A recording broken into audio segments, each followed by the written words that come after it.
Assalamualaikum warahmatullahi wabarakatuh. Teman-teman, kali ini kita ngobrol tentang P5. Silahkan disimak ya. Salam.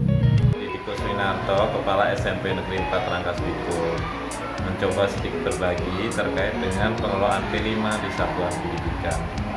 Untuk mengelola P5 diawali dari perhitungan minggu efektif dalam 1 tahun pelajaran. Kalau misalkan di dalam 1 tahun pelajaran ada 35 minggu efektif, kita kalikan dengan 31 jam pelajaran untuk kegiatan intrakurikuler. Dari situ nanti kita hitung paling banyak 30%-nya untuk pertemuan P5. Kalau misalkan keseluruhannya ada 300 jam pelajaran, maka untuk P5-nya kurang lebih ada 90 jam. 90 jam, 1 tahun. Nah, 90 jam itu kita peruntukkan untuk 3 tema dari 7 tema yang ada di P5. Dari 3 tema itu, Bapak Ibu bisa menulis 1 topik terkait dengan masing-masing tema. Kemudian untuk proses pembelajarannya, bisa sistem blok, bisa juga dengan menggunakan sistem dirutinkan, disisipkan di tiap-tiap hari mata pelajaran yang ada mulai hari Senin sampai dengan Sabtu. Kalau di kami, P5-nya menggunakan sistem blok. Ternyata di sekolah kami per minggu itu jatuhnya 9 jam pelajaran. Nah, 9 jam pelajaran ini dibagi 2 hari, hari Jumat dan hari Sabtu. Tema yang kami pilih di sekolah kami ada 3, gaya hidup berkelanjutan, kemudian kearifan lokal, dan bangunlah jiwa dan raganya. Untuk gaya hidup berkelanjutan, topiknya terkait dengan sekolahku rumah keduaku. Kemudian yang kedua untuk bangunlah jiwa dan raganya, stop bullying. Dan yang ketiga untuk kearifan lokal, nanti kita mencoba anak-anak untuk memprioritaskan, mengutamakan produk-produk lokal seperti pembuatan keripik kentang dan sebagainya, yang kebetulan narasumbernya ada di sekolah kami. Salah seorang guru ada pengusaha keripik kentang. Mungkin untuk lebih jelasnya Bapak Ibu bisa mempelajari panduan terkait P5 yang ada di kurikulum.id. Terima kasih. Assalamualaikum warahmatullahi wabarakatuh.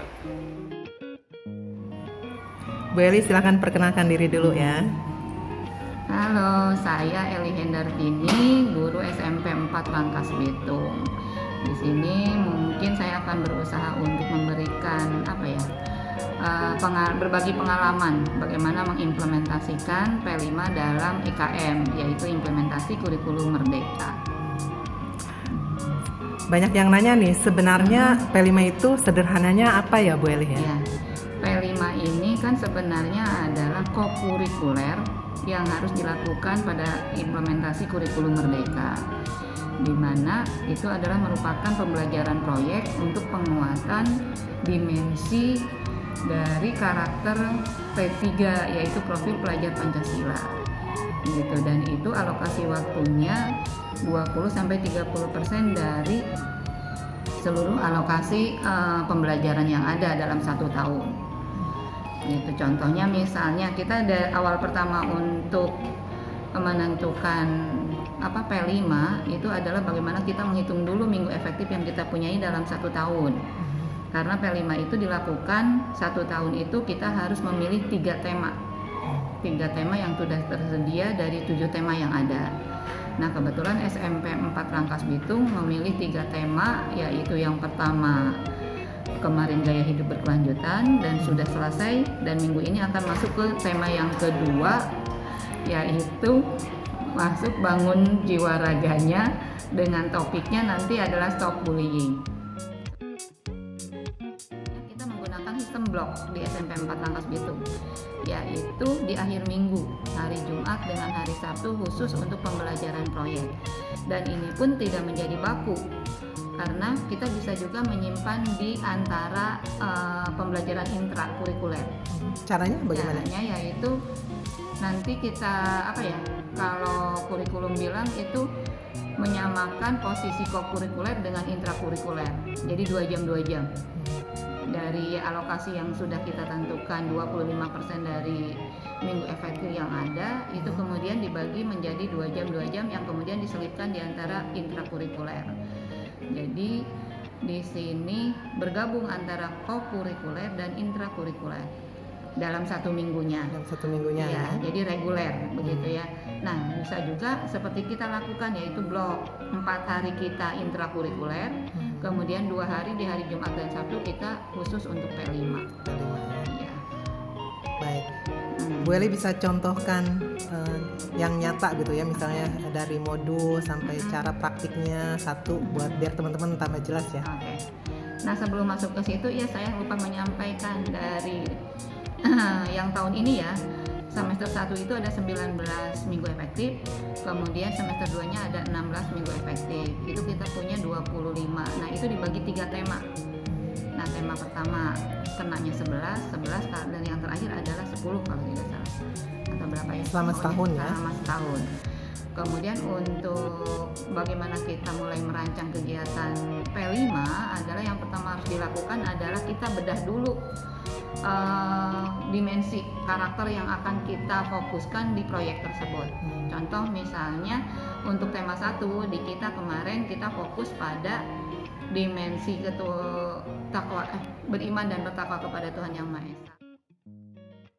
Nah, untuk awal kita menentukan aktivitas dari P5 yaitu kita yang pertama adalah membedah dimensi karakter yang akan kita gunakan, fokus minimal itu 3.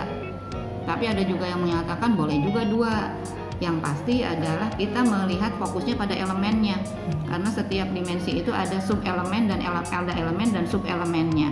Yang bagus itu kita mengambil sub elemen. Tetapi untuk dimensi tertentu seperti kreatif dia tidak memiliki sub elemen, jadi dia hanya elemen. Sehingga untuk menentukan apakah kita mau fokus itu bagusnya ke sub elemennya, gitu ya. Nah, contoh di sini untuk tema 1 di SMP 4 tentang topik pertama itu tema pertama gaya hidup berkelanjutan dengan topik sekolahku rumah keduaku topiknya. Dan dimensi Pancasila yang kita usung ada 3, beriman bertakwa kepada Tuhan Yang Maha Esa, kemudian dan berakhlak mulia, bergotong royong, dan kreatif. Nah, di sini ada sub elemen nih, yang ini ya.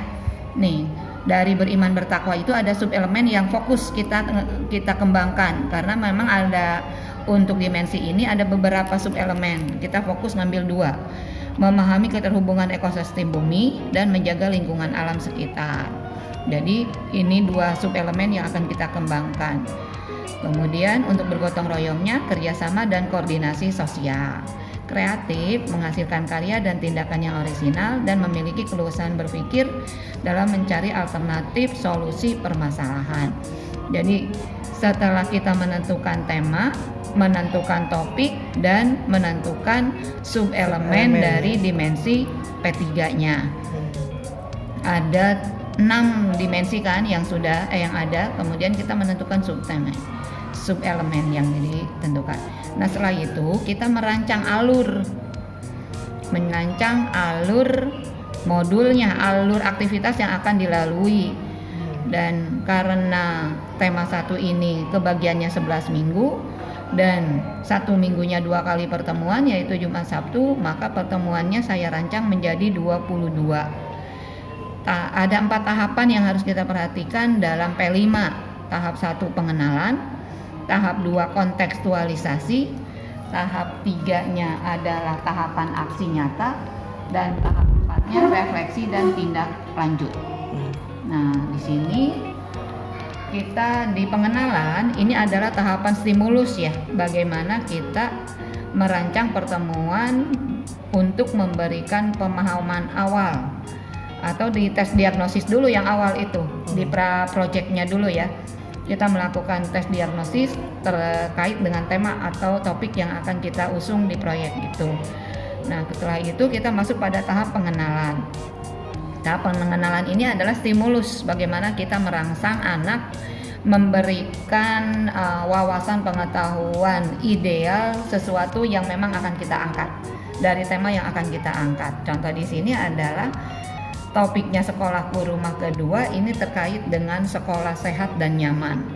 Ya, dan yang hubungannya nanti dengan pemanasan global, yaitu gaya hidup, bagaimana kita menjaga lingkungan secara berkelanjutan.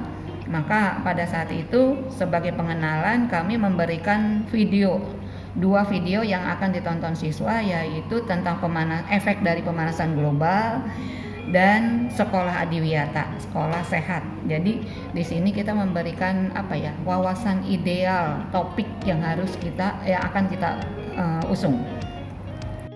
Ternyata di stimulus melalui video itu juga kurang efektif. Kita harus memberikan yang lebih real lagi, informasi yang lebih real lagi tentang sekolah sehat, pemanasan global, yang akhirnya bagusnya kita mengajak anak langsung ke konteks yang bisa menunjukkan atau yang memberikan wawasan terhadap anak situasi real, bagaimana sekolah sehat itu. Tadinya kan direncanakan kita akan mengajak siswa ke SMP yang sudah adiwiyata. Tapi ternyata setelah dihitung-hitung anggaran tidak memenuhi, yang akhirnya kita justru mengambil narasumber tim adiwiyata dari Alku 2 dengan yang diundang ya ke sini ya. Jadi kita mengundang pembicara tamu yang kompeten di bidangnya. Pada saat itu kita mengundang narasumber dari Kantor Lingkungan Hidup, kemudian tim adiwiyata Alku 2 dan tim adiwiyata dari SMKN 1 Rangkas Bitung. Dan di situ kita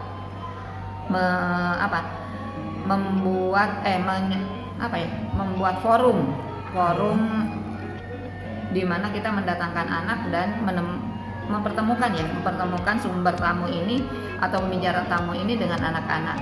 Nah, karena jumlah anaknya banyak, maka kita membagi kelompok belajar menjadi 3 kelompok belajar. Itu masuk tahapan apa ya? Itu masih pengenalan. Oh, masih pengenalan ya? Ya, jadi tahap pengenalan itu ada dua tahapan, yaitu video dengan mendatangkan narasumber atau narasumber yang kompeten di bidangnya. Setelah itu masih dari tahap pengenalan, kita refleksi. Refleksi, anak diajak refleksi untuk mereview apa yang sudah mereka lihat, apa yang sudah mereka dengar. Nah, di sini kita merefleksinya membuat peta konsep dari pemanasan global. Kemudian juga mereview dari pembicara tamu. Begitu, apa saja yang bisa kita lakukan, apa saja yang mereka dengar dan bisa diimplementasikan di lingkungannya. Nah, itu di tahap pengenalan. Masuk ke pertemuan berikutnya, tahap kontekstualisasi. Kontekstualisasi ini yaitu anak diajak untuk melihat lingkungannya sendiri. Kita mengajak anak untuk survei. Yang pertama adalah sasaran kita kan memang yang pertama kelas, yang kedua lingkungan belajar. Nah, yang kelas ini mereka diajak berembuk bagaimana kelas yang nyaman itu seperti apa. Seperti yang ditayangkan oleh pembicara tamu dari sekolah adiwiyata. Bisa tidak ya kelas kita jadi seperti itu gitu. Nah, itu mereka identifikasi kira-kira apa saja yang harus dibenahi di kelas. Setelah itu kita ajak untuk survei ke lapangan lingkungan belajar, dan di situ juga sama melakukan identifikasi kira-kira apa yang bisa kita perbaiki supaya lingkungan kita menjadi lebih sehat dan nyaman. Mereka melihat hal-hal yang memang tidak bagus dilihat atau tidak cocok di situ misalnya ya, atau lingkungan yang masih kotor begitu.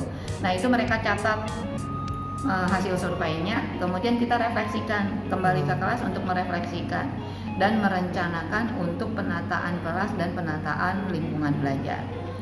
Nah, di situ kita ajak anak untuk mendesain dulu.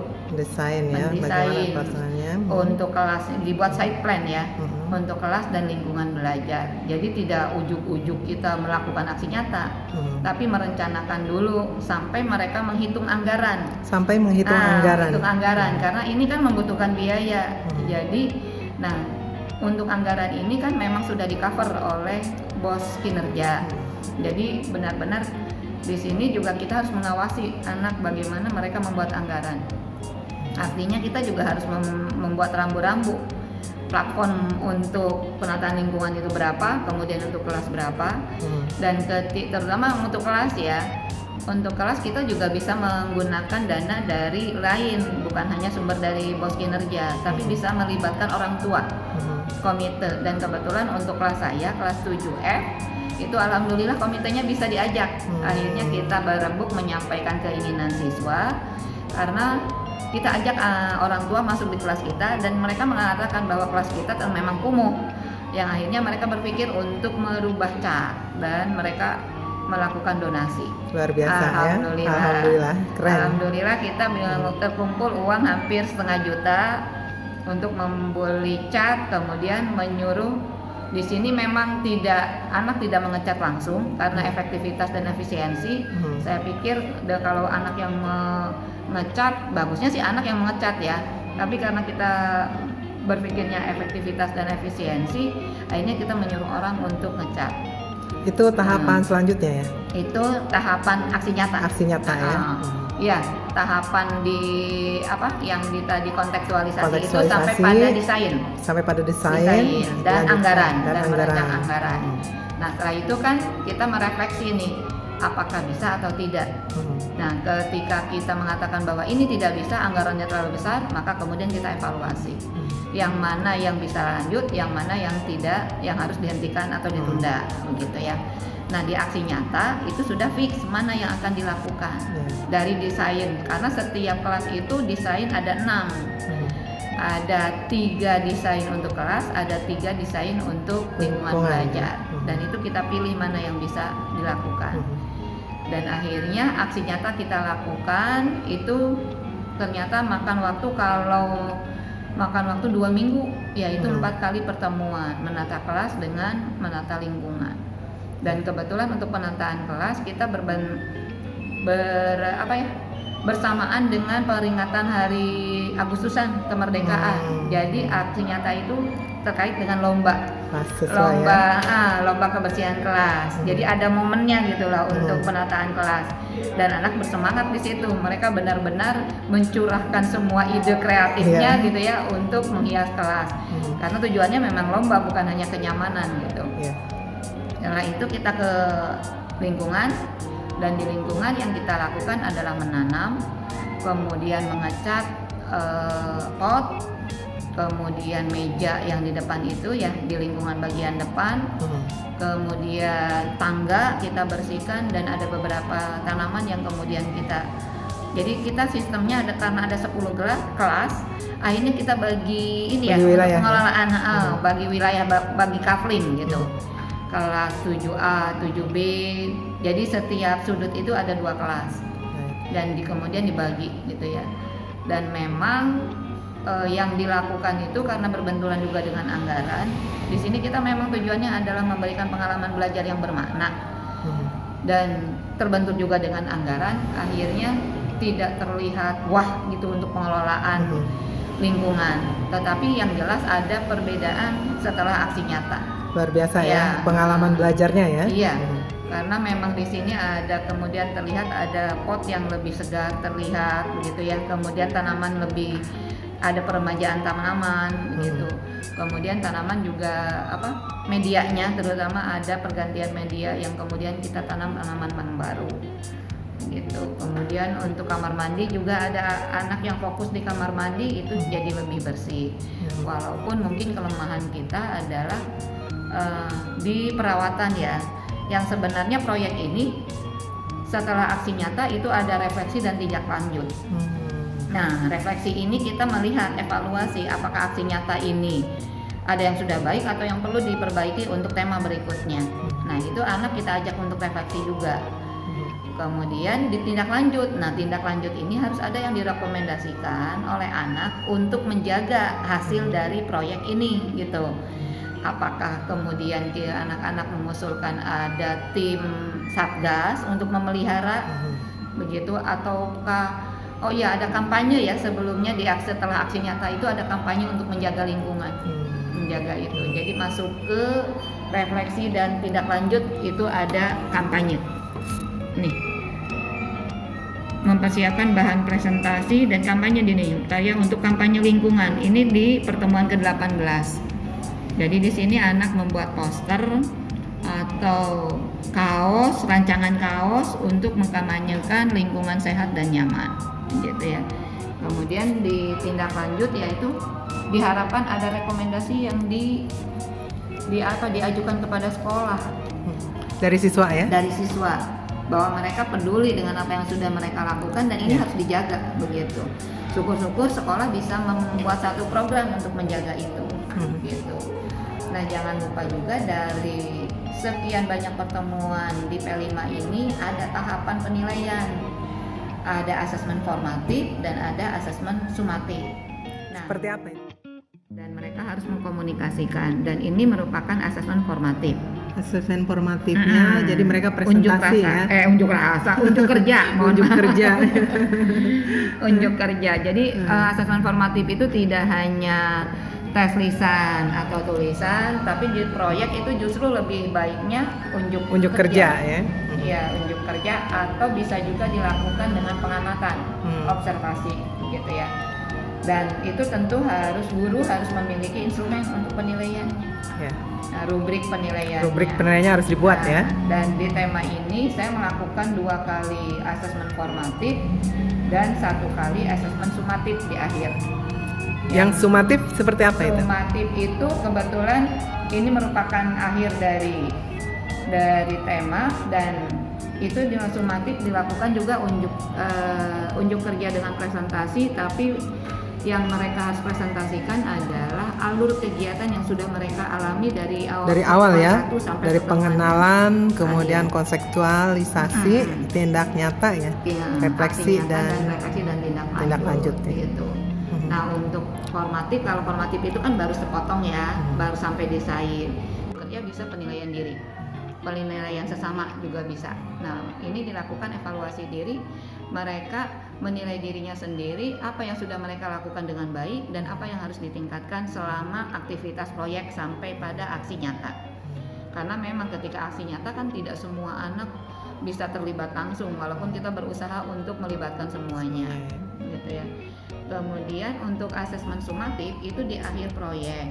Nah, di akhir proyek ini kita juga unjuk kerja.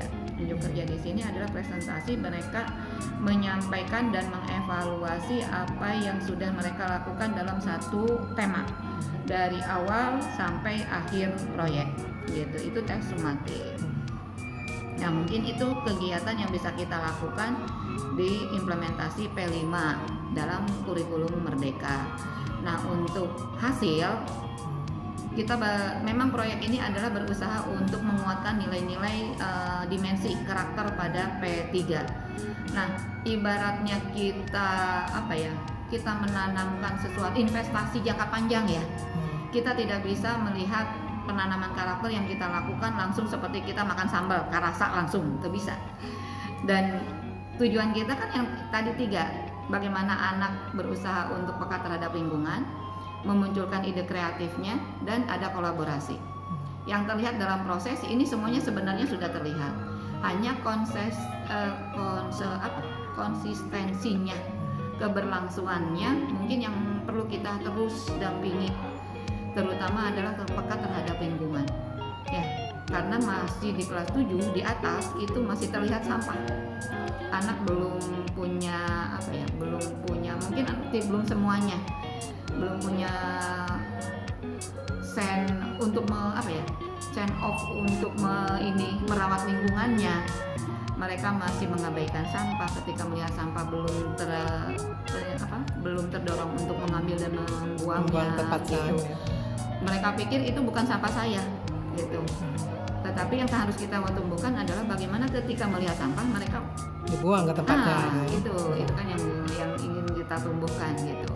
Nah, itu masih belum terlihat. Hanya untuk yang dimensi kreatifnya itu sudah terlihat beberapa anak sudah memiliki ide-ide ketika mereka menemukan masalah sudah langsung lebih baik begini, lebih baik begitu gitu. Jadi ada solusi yang kemudian mereka bisa ambil dan putuskan sendiri ya.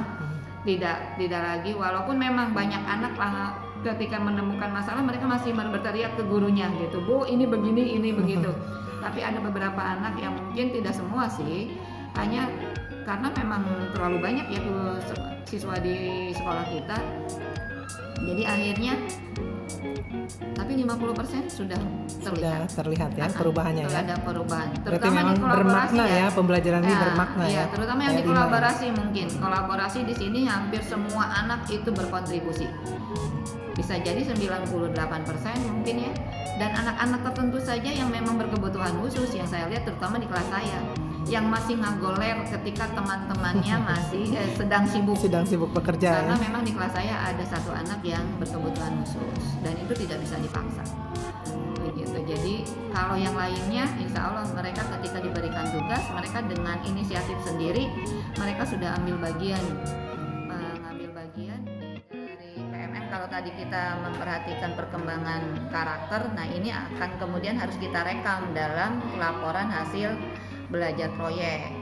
Nah hasil belajar proyek ini kita buat seharusnya itu dalam setiap pertemuan kita menulis jurnal setiap anak, perkembangan setiap anak gitu ya, dari pencapaian karakter yang kita tentukan yang di awal tadi, yaitu dari dimensi beriman, bertakwa, kreatif, dan gotong royong itu dari sub elemennya. Nah itu setiap pertemuan itu seharusnya ada jurnal yang diisi oleh guru ya. Nah di akhir itu kita dari formatif dan sumatif itu pun kita membuat rekaman, membuat catatan anekdot ya, membuat catatan anekdot setiap anak ketercapaiannya.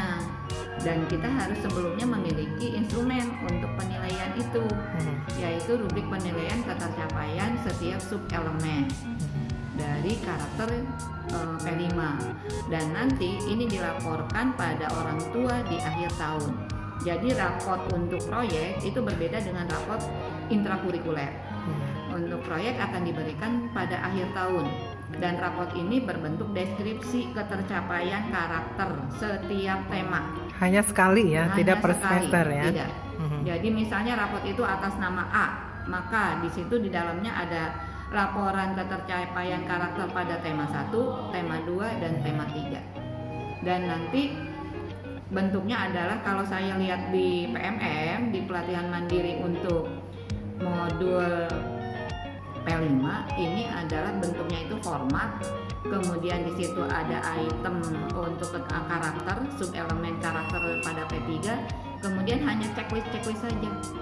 Checklist misalnya untuk indikator kreatif, anak ini sampai mana nih checklistnya, karena di situ nanti ada ketercapaian untuk indikator 1, 2, 3, 4, 5. Nah anak kita sudah sampai yang kemana gitu, itu yang di checklist. Sudah ada itemnya, kita tinggal checklist gitu ya. Kita tinggal checklist, itu yang dicontohkan di PMM ya. Kemudian entah nanti realisasinya seperti apa Kita tunggu saja ya. Karena memang belum muncul secara resmi, walaupun kata Bu Leli sudah ada, tapi beda dengan di PMM, itu masalahnya yang membingungkan gitu. Tapi yang saya pegang adalah yang di PMM, bahwa raport untuk P5 itu